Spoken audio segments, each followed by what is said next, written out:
আজ সকাল থেকে প্রচুর বৃষ্টি হচ্ছে, মেঘ ডাকতেছে। আর এরকম সময় খিচুড়ি বা তিহারি রান্না করার মজাই আলাদা, আর খেতেও ভালো লাগে। ঠান্ডায় খিচুড়ি খেতে খুবই ভালো লাগে, তাই আয়োজন শুরু করে দিলাম খিচুড়ি রান্নার।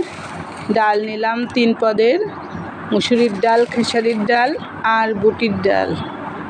আর এদিকে বাদাম, কাজু বাদাম, পেস্তা বাদাম, চীনা বাদাম, তারপর জিরা, বিরিয়ানির মশলা, তারপর নিলাম বাদামগুলোকে একটু করে নিলাম।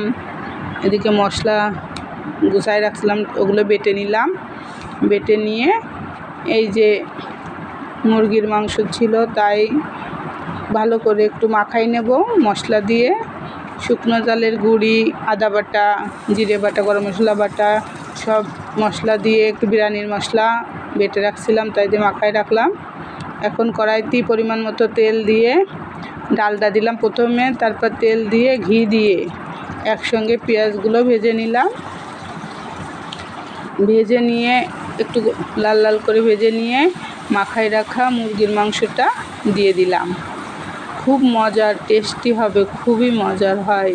এভাবে রান্না করতে পারেন, সেই রকমের স্বাদ হবে।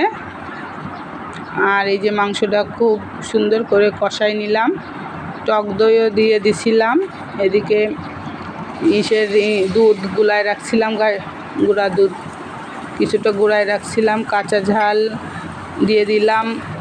দিয়ে উঠায় রেখে কাঁচা ঝাল দিয়ে আর এই ঝাল পেঁয়াজ কিছুটা কেটে রাখছিলাম, আর ওই মশলার ভিতরে চাল দিয়ে ভাজা ভাজা হয়ে যাবে।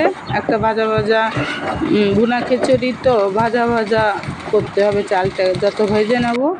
দেখলাম আমার কড়াইতে আর হচ্ছে না, ফ্রাই প্যানে ধরবে না, এই জন্য আমি প্রেসার কুকারে দিয়ে দিলাম।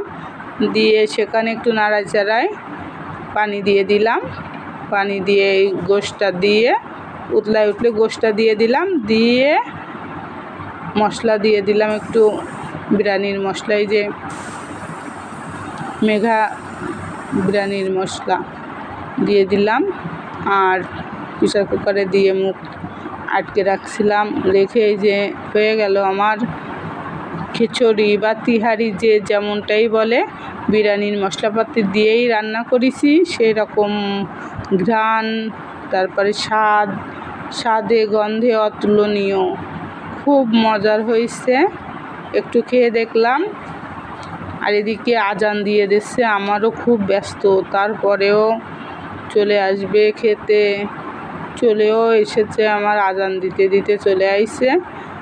আমার তো খুব তাড়াহুড়া লেগে গেছে, কিভাবে কি করব, ভিডিও ঠিকমতো করতে পারলাম না। তারপরে যেভাবে করলাম এভাবেই আপনারা রান্না করবেন। সবাই ভালো থাকবেন, সুস্থ থাকবেন। আমার ভিডিওটা ভালো লাগলে লাইক, কমেন্ট, শেয়ার করে আমার পাশে থাকবেন।